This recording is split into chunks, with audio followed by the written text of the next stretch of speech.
আজ আমি আপনাদের সামনে এমন এক মহাপুরুষের জীবনের কথা বলবো, যিনি শুধু ভারতবর্ষ নয়, পুরো বিশ্বের হৃদয়ে আলো জ্বালিয়েছিলেন।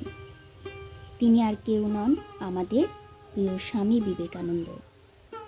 কিন্তু জানেন কি, এই বিশ্বজয়ী সন্ন্যাসী সব সময় সন্ন্যাসী ছিলেন না।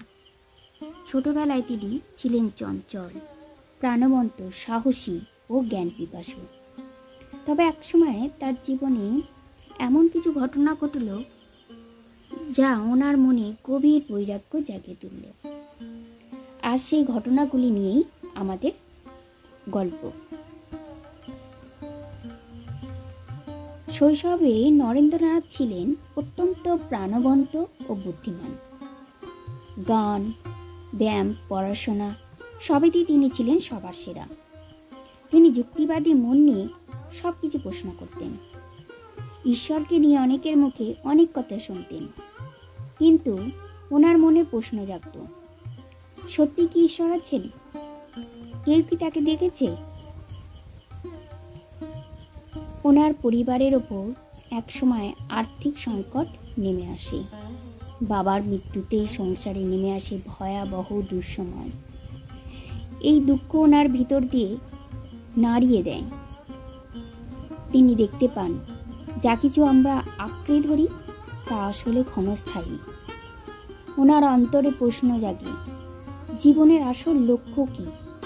কেবল টাকা পয়সা, ভোগবিলাস, নাকি আরো কিছু? এই প্রশ্নের অনুসন্ধানে উত্তর খুঁজতে নরেন বহু সাধু, পণ্ডিত ও যোগীর কাছে গিয়েছিলেন। সবাইকে জিজ্ঞেস করতেন, আপনি কি ঈশ্বরকে দেখেছেন?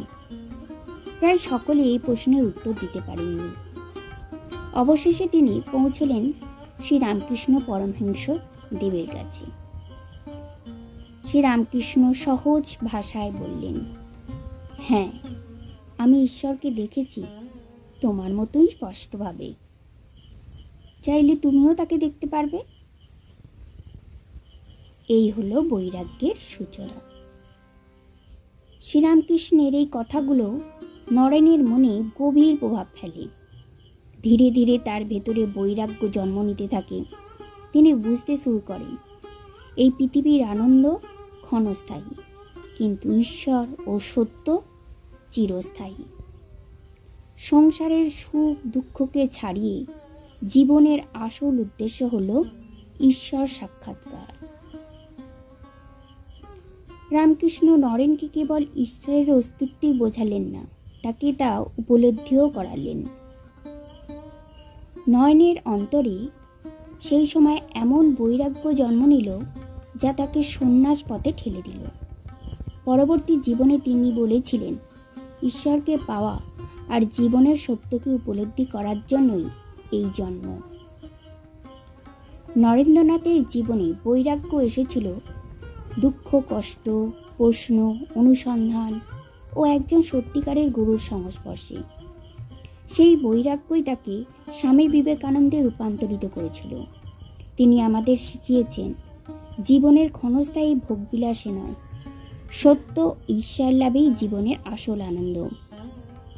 আজ যদি আমরা এই জীবনের ওনার শিক্ষা মনে রাখি, তবে আমাদের জীবনে আলোয় ভরে উঠবে।